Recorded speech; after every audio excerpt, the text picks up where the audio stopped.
depois de passar a semana em Brasília, o presidente eleito Luiz Inácio Lula da Silva retornou a São Paulo, onde assiste, nesse momento, o jogo entre Brasil e Camarões pela Copa do Mundo do Catar. Na primeira conversa com jornalistas, após a cirurgia feita na garganta, Lula descartou a participação da presidente do PT, a deputada Gleisi Hoffmann, em seu ministério e disse hoje, sexta-feira, ter 80% da composição ministerial montada em sua cabeça. Até certo momento da coletiva, ele respondeu com uma tranquilidade, mas acabou perdendo a paciência quando aumentaram as cobranças dos jornalistas em relação aos nomes da equipe ministerial. Vamos ouvir.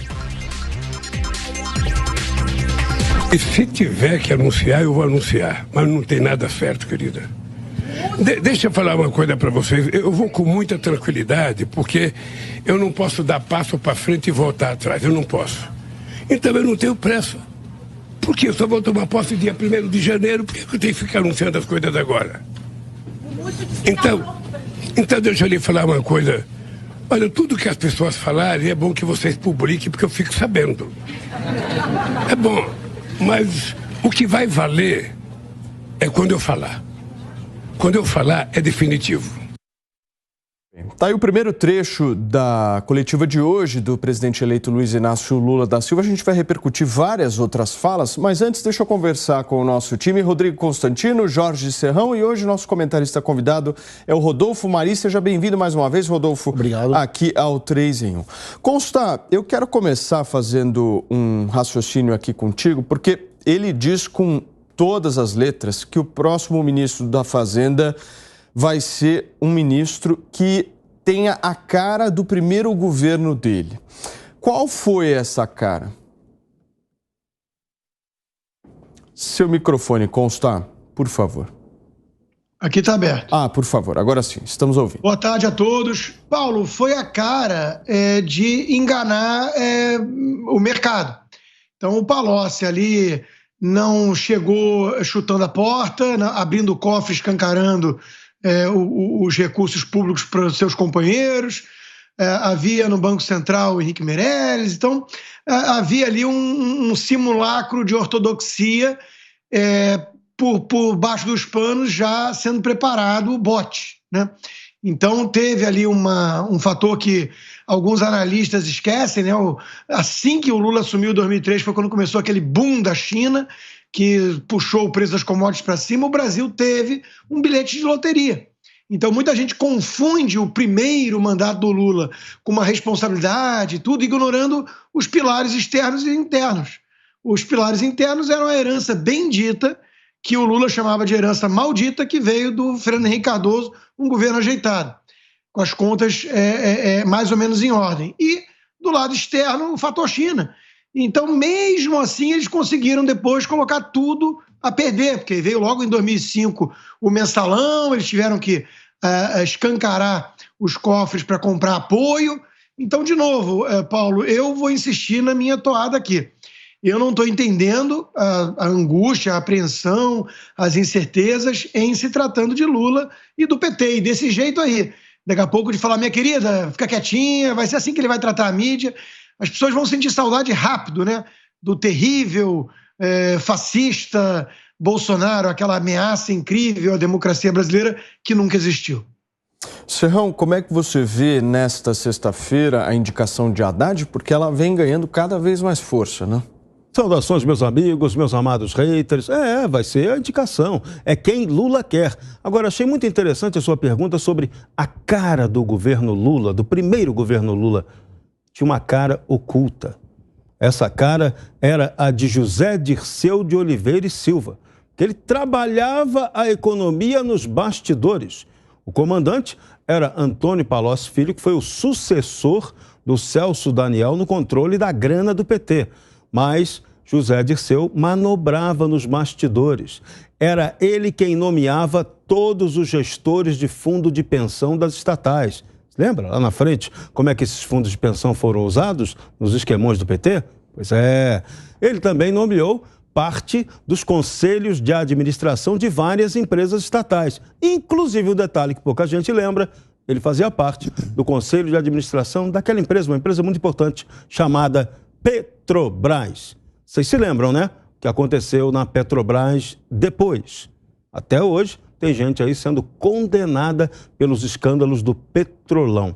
E, por sorte, né, no Brasil da cleptocracia, já tem gente soltinha da Silva por causa também desse escândalo. Então, a cara do PT, no primeiro momento, já era a cara da armação para o maior esquema de corrupção da história do Brasil. E, se você avaliar o caso Petrobras, que foi para a cara, e outros casos que nem apareceram, foi o maior esquema de corrupção do mundo. Um absurdo. Prejuízos para grandes investidores internacionais que, por sorte, hein, a turma lá de fora deu sorte. Lá na Bolsa de Nova York, quem era investidor foi ressarcido. Até hoje, no Brasil, os investidores daqui continuam a ver navios. Não foram ressarcidos. Lula foi, Lula voltou, Lula foi preso, Lula foi solto, ganhou a eleição e volta para a cena da governança ou para a cena de outras coisas, como diria Geraldo Alckmin. Então, nenhuma surpresa se for emplacado aí ministro da Fazenda Fernando Haddad. Lula quer ele como seu sucessor. Agora, Lula está com pressa, está meio sem paciência. A primeira entrevista coletiva hoje foi estranha demais, demonstrando assim uma certa intolerância com perguntas bobas até, feitas pela maioria de jornalistas que estava lá. A maioria puxa saco dele. Mas, se tiver um que discorde, o pau come e ele não gosta. Faz parte. É o estilo stalináceo. Rodolfo, hoje aqui na Jovem Pan, o nosso José Maria Trindade fez um comentário que eu gostaria de fazer uma reflexão junto com vocês. Ele diz o seguinte: se o Lula indicar o Fernando Haddad, na realidade ele estará se indicando, né, para o Ministério da Fazenda, visto que o Fernando Haddad seria uma espécie de poste dele. Como é que você vê isso? Abro aspas no poste, né? Boa tarde a todos que nos assistem, obrigado pela sua audiência. Fernando Haddad, eu já fiz outros comentários aqui, já teci meus comentários sobre Fernando Haddad. Ele é, no mínimo, uma piada para o povo brasileiro. No mínimo, uma piada para o povo brasileiro. Mas eu vou pegar carona no que o Consta fala e sobre a palavra simulacro. O que é um simulacro? Simulacro é algo que parece verdadeiro, mas não é. Esses são as pessoas que o Lula tem ao lado dele. 80% já está na cabeça do Lula. Ora, é só colocar o nome, Lula. O Brasil quer ver o seu plano de governo, Lula. O Brasil quer os nomes. Coloca os nomes aí, por favor. Fez uma menção falando que gostaria que os seus ministros parecessem com os ministros do seu atual, do primeiro mandato dele. Ora, vamos lembrar alguns nomes aqui. Eu gravei alguns nomes aqui, bem interessante. E já que nós estamos em anos de Copa do Mundo, por que não falar de Orlando Silva? Orlando Silva, um dos maiores corruptos que o Brasil já teve na gestão de esporte no Brasil.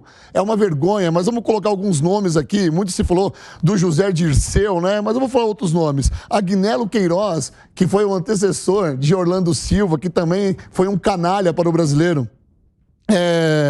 Quem mais aqui? Vamos lá. Silas Rondeau. Silas, se esse foi o seu modelo de governar Minas e Energia, meu Deus do céu, você quase afundou o Brasil no Minas e Energia. Vamos lá, Aloysio Mercadante, Edinho Silva, Edson Lobão, Erinense Guerra, Jacques Wagner, Eduardo Cardoso, Fernando Pimentel. Esse é o modelo que o Lula quer trazer de volta para o Brasil, mas 63% do povo brasileiro assume a culpa nisso, porque tem memória de peixe e esqueceu como foi o país, uma catástrofe mundial com o escândalo de maior corrupção que já se viu no planeta na época do governo PT, que infelizmente está de volta. Nessa mesma entrevista coletiva que a gente citou aqui, que o presidente eleito acabou perdendo a paciência com alguns jornalistas, ele falou o que pensa, o que avalia em relação aos limites entre os poderes. A gente vai ouvir um trecho agora. Significa que o Poder Judiciário julga, significa que o Poder Legislativo legisla e significa que o Poder Executivo executa. Se cada um de nós cumprir a nossa função, esse país volta à normalidade e volta a ter paz. Eu não quero ministro do Supremo legislando, não quero ministro do Supremo governando, mas também não quero o governo se metendo nas coisas deles e o Legislativo, sabe, querendo julgar. Eu não discuto decisão da Suprema Corte. E Constantino? Bom, não disse nada com nada, né? Mas vamos lá, ele discute sim né? Inclusive quando ele foi julgado, condenado em várias instâncias, tiveram ali momentos, né? Não só que a Dilma, quando era presidente, que pensou em usar o tal do Bessias, que acho que está na equipe de transição, para colocar o Lula ministro, para poder ter foro privilegiado, proteção, ou resistir à prisão. Era uma possibilidade que os petistas debatiam. E de novo, né? Quem vai questionar a intrusão do poder judiciário nos demais poderes é quem está sofrendo com essa intrusão. No caso do Lula, a expectativa que muita gente tem é o oposto, né? É que ele consiga atropelar o legislativo, uma vez que agora esse Supremo que ele ajudou a aparelhar se tornou tão ativista assim, de forma tão impune. Então, um dos receios que quem está atento tem é exatamente que o próximo governo, se o Lula assumir e subir a rampa, vai governar por meio de decretos, né, de medida provisória, o Supremo Tribunal Federal chancelando o tempo inteiro, como já vem fazendo, né, e não atrapalhando, não criando obstáculos, como fez o tempo todo com o governo Bolsonaro. Então é fácil o Lula falar isso porque ele pretende governar junto com seus aliados supremos, né, enquanto que eles praticamente inviabilizaram o governo Bolsonaro e depois passaram a persegui-lo. Serrão, esse discurso do Lula, ele é incompatível com a PEC que foi protocolada no Congresso Nacional, né? Ali não tem independência nenhuma dos poderes. Totalmente. Ele já está interferindo diretamente no Poder Legislativo, fazendo negociatas, a transição da transação, já para garantir um cheque em branco que ele quer para governar durante 4 anos, através dessa absurda PEC do fura-teto. Então isso aí já é uma interferência indireta no Poder Legislativo. E nós temos um problema, né? Que até a posse do novo Congresso Nacional, nós vamos ter aí 1 mês de governo Lula com o Congresso velho, o Congresso dessa atual legislatura, que foi uma grande vergonha, um show de incompetência. E Lula vai ter tempo ainda, em 1 mês aí, de repente, de fazer altos negócios com essa cúpula de Congresso. Congresso que não tem a legitimidade para a próxima gestão, mas que vai estar aí disponível por 1 mês para Lula se divertir com eles e fechar alguns acordos de emergência para a governabilidade imediata. Um dos acordos que está aparecendo aí que vai operar é o apoio do PT à eleição do Arthur Lira. O que pode render isso aí? O partido de Arthur Lira diz que não, que tudo vai ser negociado de maneira soberana, de maneira tranquila. A questão é se isso realmente vai acontecer. E um outro ponto que é uma questão para todos os parlamentares ainda dessa legislatura pensarem na cama. Fazer acordo com o PT é sempre um risco, porque o PT promete tudo, mas na hora de entregar ele é sempre péssimo. Não funciona bem na hora de cumprir os seus compromissos políticos. Então muita gente aí pode estar acreditando no continho de fada que Lula e sua turma vão contar agora e passado 1 mês entre o novo Congresso, a turma que se vendeu ou atendeu o pedido de Lula pode acabar ficando a ver navios e não ter nada atendido. Levar um golpe que vai durar apenas 1 mês. Mas isso é previsível, hein? Cuidado com esse PT. Rodolfo, se a gente analisar historicamente os governos do PT, nós não vimos essa independência entre os poderes, né? Ou vimos? Nós estamos em um momento totalmente diferente no mundo. Totalmente diferente. Nunca se teve um TSE tão senhor de todas as regras no Brasil. Nunca se teve tantos ministros ditando o que a gente pode fazer ou não. Antigamente, achava-se que o presidente mandava no Brasil. Era o presidente a grande figura executiva do Brasil. Ainda seria, se nós não tivéssemos uma narrativa totalmente errada nos últimos 4 anos. Assim que Jair Messias Bolsonaro assumiu o governo, houve uma oposição como nunca se viu antes em toda a história da política do Brasil. Então, é óbvio que essa resistência e esse governo paralelo que tenta gerir o país é uma coisa que nunca se viu antes. Mas eu quero fazer um adendo aqui e talvez fazer até uma analogia com o governo do PT, como uma pessoa que vai fazer um currículo e no currículo está assim, você fala inglês, a pessoa coloca que fala inglês. E essa pessoa é chamada para uma entrevista. E na entrevista ela não sabe nada. É mais ou menos isso. O governo do PT, ele promete. E o que a gente vê agora é que ele depende de alianças, talvez, abre aspas, corruptas, para cumprir o que prometeu. Fecho aspas. Constantino, a gente está analisando muito a ótica do executivo, né? Mas eu queria que você pudesse fazer uma análise para a gente da ótica do legislativo e do judiciário num governo Lula, né? Como é que você vê os outros dois poderes? Então, Paulo, o legislativo deu uma melhorada, né? Mas muita gente está depositando as fichas nesse poder novo, nessa nova legislatura, para frear o ímpeto totalitário, corrupto do PT. Eu acho isso uma doce ilusão. Adoraria que fosse verdade, mas eu duvido. Eu acabei de dar a resposta na minha fala anterior. O governo vai atropelar o legislativo com a anuência, a quiescência e cumplicidade do Poder Judiciário.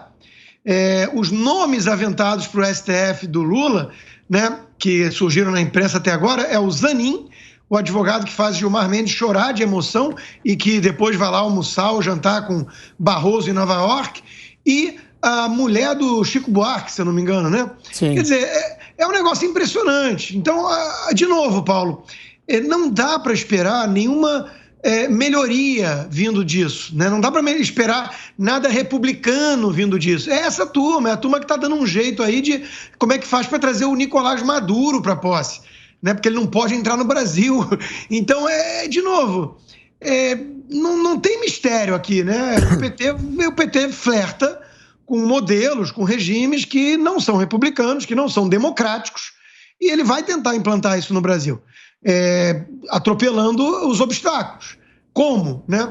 Ignorando, quando possível, que é usar o judiciário para ignorar o legislativo, ou cooptando quem tiver à venda. Essa é a estratégia do PT, não tem mistério. O que você acha, Serrão? A estratégia do PT imediata, a prioridade 1 é neutralizar qualquer possibilidade de oposição que Jair Bolsonaro possa oferecer. Então, exatamente. Bolsonaro e sua família e seus principais aliados são os alvos número 1 do PT. Junto com isso, eles vêm com uma política total de desarmamento da população. Ele vai vir de cara com os decretaços aí, botando todo mundo, todos os CACs, todo mundo que tiver aí a sua arma legalmente estabelecida, que é um direito que foi dado, o brasileiro vai perder esse direito. Outra sabotagem claramente programada é contra a Polícia Rodoviária Federal, que fez um trabalho brilhante na gestão Bolsonaro de repressão ao narconegócio. Essa Polícia Rodoviária Federal vai ser detonada de dentro para fora. Isso é um plano claro. Outra prioridade que o PT também já arma: vai neutralizar os militares, vai detonar, vai mandar um monte de general para casa, vai promover também, ou vai mandar para casa também muito coronel, muito major, tentar substituir pelos oficiais de baixo que possam ter algum compromisso a ser firmado com o PT. Vão oferecer poder para essa turma para tentar substituir gente nas Forças Armadas. Eles querem esvaziar o papel dos militares. Isso está dito claramente. Não é nenhuma intenção malévola, não é nenhuma teoria da conspiração, não. Isso aí está dito aberto por José Genuíno, Zé Dirceu nos bastidores. E vai jogar pesado também, vai criar, está falando aí abertamente da criação da Guarda Nacional, que é um plano que interessa à integração latino-americana socialista. O Foro de São Paulo, que é isso. Então o PT vem cheio de malvadeza, vem cheio de historinha e aí, ainda bem que a sociedade brasileira está clara, ela tem clareza sobre tudo isso que vem, ela está mobilizada, tem alguma oposição no Congresso, que vai ter, sim, mas caberá à população brasileira, ao tal do povo. Esse é quem tem que fazer a pressão para impedir as coisas erradas. Se o povo se acomodar, o pau vai cantar. Rodolfo, para fechar. Existe um ditado que fala que não é difícil chegar ao topo, difícil é se manter no topo. E o que a gente vê aqui no Brasil é uma mobilização de muitas pessoas, milhões de pessoas que não aceitam o governo do PT. Mas não aceitam o governo do PT porque tem história da caronchinha. Negativo. É porque já tem uma história. O PT fez uma história ridícula no país, que qualquer cego consegue enxergar e qualquer surdo consegue ouvir. Nunca se teve um país tão... Vou colocar aqui como calamidade pública, tá? Eu lembro dessa Avenida Paulista aqui, tomada por brasileiros que defenderam, sabe, uma oposição tentando tirar o governo Dilma, tirando o PT daqui. Devemos lembrar que nas eleições, nas eleições onde Jair Bolsonaro se consagrou o presidente da República, mais de 60% que votaram no Jair Bolsonaro voltaram para tirar o PT do governo. O que nós encontramos hoje é uma manobra política. E eu declaro aqui, e eu afirmo para você que está nos assistindo, que se manter no topo vai ser muito difícil. Pediu, Constantino? Não, pedi. Até por isso que o Rodolfo falou, eles vão chegar chutando a porta, né? Essas malvadezas que o Serrão se refere. E sobre o primeiro item que o Serrão trouxe, de anular ou inviabilizar a oposição bolsonarista, do próprio Jair Bolsonaro e família, basta ler o Twitter deles, né? Todos os dias eles falam em prender o Bolsonaro, todos os dias. Hoje o senador Randolfo Rodrigues já postou sobre TCU, obra parada, e terminou falando: Bolsonaro jogou dinheiro público pelo ralo e acha que vai ficar impune, vai pagar. Eles estão todos os dias cantando a pedra. Não dá para depois dar uma de tucano avestruz e falar: eles estão prendendo o Bolsonaro, mas qual o crime? Eles precisam de crime para prender alguém? Né? Então, tem jornalista preso, tem foragido e preso, tem deputado que foi preso pelo crime de opinião. Então, assim, Paulo, eles vão partir para cima. Né? Resta saber se eles vão assumir para isso, mas é isso que eles vão fazer se eles assumirem. Olha só, outra declaração feita por Lula se refere inclusive ao atual governo de Jair Bolsonaro. Nós vamos ouvir um trecho relacionado à opinião dele quanto a Bolsonaro. As pessoas que necessitam podem ficar tranquilo que nós saberemos desarmar todas as bombas armadas. Nós estamos ainda fazendo um levantamento. Tem muita coisa. Há muita tentativa de esvaziar o BNDES. Há muita tentativa de esvaziar a Petrobras, de esvaziar a Caixa Econômica, de esvaziar o Banco do Brasil. Há uma série de tentativas de não deixar nada para nós. Então nós não temos o direito de ficarmos nervosos, ficarmos irritados. Nós acabamos de ganhar uma eleição contra toda a máquina e o aparelho do Estado. Nós precisamos, com muito jeito, começar a governar esse país fazendo as coisas que nós temos que fazer. Eu estou convencido que nós vamos conseguir aprovar a PEC, que não é uma PEC do Lula, é uma PEC do Bolsonaro, porque o que nós estamos fazendo é repondo no orçamento que ele deveria ter colocado para que a gente possa governar e começar a fazer o tipo de governo que nós saberemos fazer no Brasil. Muito bem, tá aí, Serrão, as falas de Lula sobre as tentativas, segundo ele, de Bolsonaro de atentar contra esse governo de transição. É impressionante essa capacidade mitomaníaca do presidente Lula de inventar essa história de sempre. É sempre a vítima. E o PT é o coitadinho. A culpa é sempre do outro, né? Então, isso é uma história que não convence. De novo, a mentirada sobre a tal herança maldita. Bolsonaro não está deixando nenhuma herança maldita. Os números da economia comprovam que Lula vai receber o país se assumir de uma maneira absolutamente tranquila, com a economia podendo decolar. Agora, a cada besteira que Lula fala, a cada má apontamento que ele indica sobre o futuro de uma equipe econômica, isso aí vai tirando a confiança das pessoas e a confiança do mercado. E tem muito empresário que já está com um plano de tirar o pé. Então, um crescimento econômico que já vinha consolidado, de novo, vamos voltar ao estágio daquela galinha que não quer decolar. E, no caso específico do PT, o PT que prometeu a picanha, a galinha está correndo perigo, porque ela pode virar a picanha. Pode ser que ela seja a vítima. Ela não consiga nem fingir que vai voar do jeito que é incompetente o modo de gestão petista. E a gente espera que isso seja só incompetência, porque quando entra a corrupção junto, aí ninguém aguenta e ninguém vai aguentar isso. Constantino, teve uma fala também dele hoje dizendo que a equipe econômica do governo dele vai ter absoluta liberdade, autonomia, mas que quem foi eleito foi ele.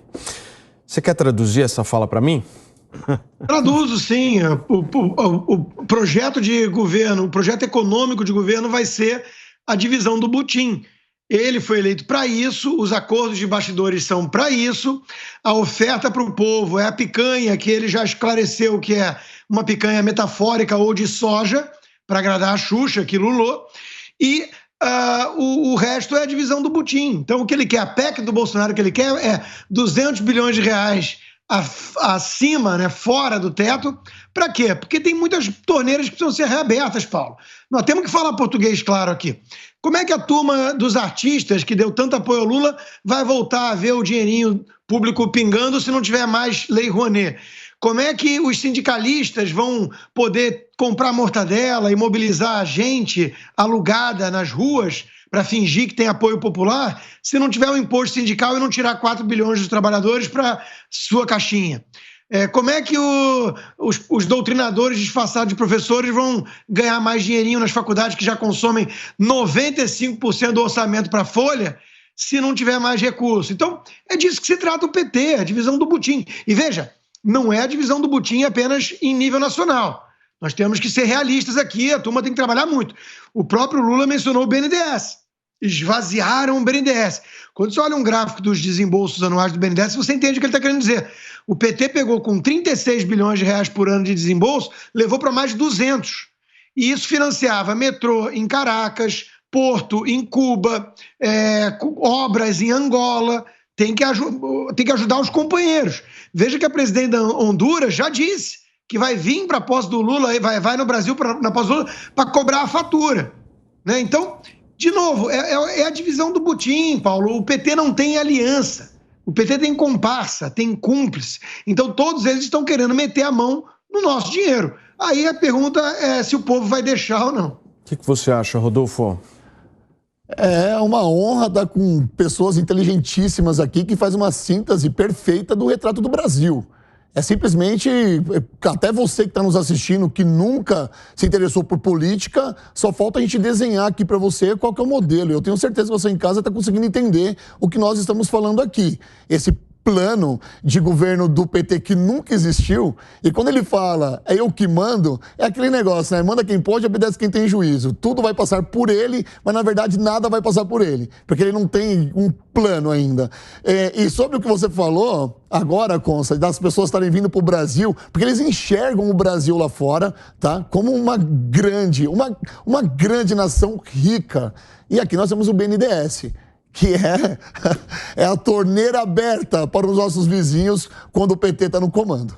Serrão, e essa história da Gleisi não ter um ministério, como é que você viu isso? Olha, quem tem que ver é a coitada da Gleisi, né? Porque ela se preparou tanto, ficou do lado de Lula e da Janja ali a campanha toda, né? Esperando ter um espaço de poder mais destacado. E vai ficar, aparentemente, para ela, só aí a questão do PT. Vai continuar sendo presidente desse partido maravilhoso, partido muito respeitado, muito querido pelo povo brasileiro. Então, isso para ela é um desprestígio total, mas ela segue ali junto, ela tem uma paixão política pelo Lula, então fazer esse papel de secretária cai bem para ela. Agora, tomara que isso não aconteça. A gente tem horas que a gente fica pensando, estamos acordando de um grande pesadelo, a volta da carreta furacão. Mas eu ainda acredito que o povo brasileiro vai parar essa desgraça no meio da ladeira. Constantino, vamos falar um pouquinho de Simone Tebet, porque também está rolando uma história de que ela não teria o ministério que ela queria, que é o Ministério da Cidadania, do Desenvolvimento Social, justamente pelo fato desse ministério ser o comando, né? Ser o grande líder do Bolsa Família, que é a principal bandeira aí petista. Como é que você vê isso? Puxa, quer dizer que a turma apostou nos acordos de bastidores, fez o L e já está decepcionada. Henrique Meirelles falou boa sorte, Armínio Fraga escreveu cartinha, preocupado, mas todos fizeram L, né? É impressionante isso, é o que o Serrão falou. Em política, tem alguns critérios que são considerados pessoas de confiança, lealdade, de valor, que não são exatamente os que a gente usa no nosso dia a dia, para amizades, coisas assim. Quando eu digo que alguém é leal, eu acho que são pessoas que compartilham dos mesmos valores que eu. No caso do PT, é a lealdade de uma máfia. Então você tem que sucumbir a tudo que o Lula diz. E não é a ideia que alguns têm em política, né, quando fecham um acordo. O Lira é alguém confiável em política, não porque ele seja o cara mais honesto do mundo, mas porque ele entrega o que ele concorda, né? O PT nunca fez isso. O PT, ele promete e atropela. Então, a Simone Tebet vai ficar tristinha se não tiver a pasta dela, porque ela achou que era um nome, uma promessa, uma nova liderança política, não sei o quê. Vai ver se eu estou na esquina, né? De novo, o que eu tenho a falar para pessoas que foram tão ingênuas a esse ponto? Eu tenho uma coisa só a falar, Paulo. Eu não vou deixar esquecerem jamais que eles fizeram L. Eu estou aqui para lembrar cada um deles, o nome por nome e sobrenome, o que eles fizeram com o país. Porque, Serrão, se a gente for analisar, na campanha o discurso era outro, né? Era de um governo de coalizão, enfim, trazendo o centro. Na prática, como é que você vê isso? Na prática, estamos vendo a colisão. E uma coisa que, para mim é uma grande incógnita. Até quando vai durar a relação amorosa entre Luiz Inácio da Silva e seu vice Geraldo Alckmin? Ou até, fazendo melhor a pergunta, até quando a ambição interna do PT vai permitir que essa aliança seja viabilizada, seja mantida? Até quando o PT vai aturar Geraldo Alckmin? Ou então ele não vai ter espaço nenhum de poder? Mas não foi para isso que o establishment colocou ele ali como vice do Lula. Então, esse é um ponto para o qual o Lula tem que ficar muito atento. Ele tem uma grande sombra atrás dele. E atrás da sombra que vai fazer sombra a ele, tem todo um poder também por trás. A juristocracia gosta muito mais do Geraldo Alckmin do que do Lula. Aqui essa juristocracia foi obrigada a fazer a descondenação para lhe devolver o direito político para que ele pudesse detonar o Jair Bolsonaro. Esse foi o papel inicial do Lula. Quando eu falava aqui que o Lula não seria candidato, eu tinha certeza disso. Ele não seria candidato. O papel dele era só destruir o Bolsonaro para uma terceira via chegar e acontecer. Só que aqui no Brasil, o establishment também foi tão incompetente que não conseguiu estabelecer a terceira via. Então sobrou para Lula o projeto não tem tu, vai tu mesmo. E acabou sendo, e assim ele agora foi o cara credenciado para liderar aí o processo do outro lado desse país contra o qual 100 milhões de eleitores não concordam. Então, vejam, o Lula tem muitos desafios a enfrentar, as sombras por trás dele são muito perigosas. Talvez ele não tenha condição de resistir a tudo isso.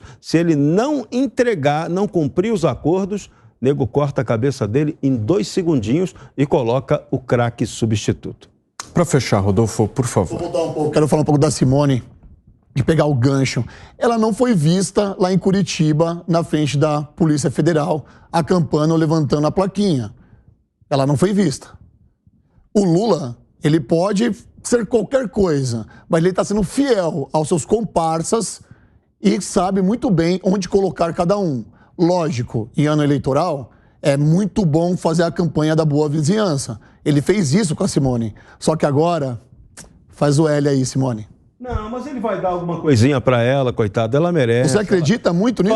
Vai dar. Não vai dar o que ela queria, nem o que ela gostaria. Mas alguma coisinha ela vai ganhar, vai ter, ela merece. Agora, eu não sei, né? Tem toda ali uma sabotagem, né? Quem odeia a Simone é o Renan Calheiros. Serrão, e esse está mandando muito, né? Serrão, tem um ponto que eu acho que é interessante nessa história, que é justamente a intenção de Lula de trazer o MDB para dentro do barco também, né? Sim, mas qual o MDB? O da Simone ou o do Renan? Exatamente. O que está dentro é o do Renan, não é o da Simone. Mas não é o não ter os dois? É ele quem dita, na verdade. Por que não ter os dois? Aí é uma manobra louca, né? É como ele agora. O Lula hoje elogiou o grande amigo dele, o Sarney. Ele diz a quem deve muito, né? Só que quando ele era opositor do Sarney, ele xingava o Sarney todo dia, né? Vocês se lembram, né? O pessoal mais antigo se lembra.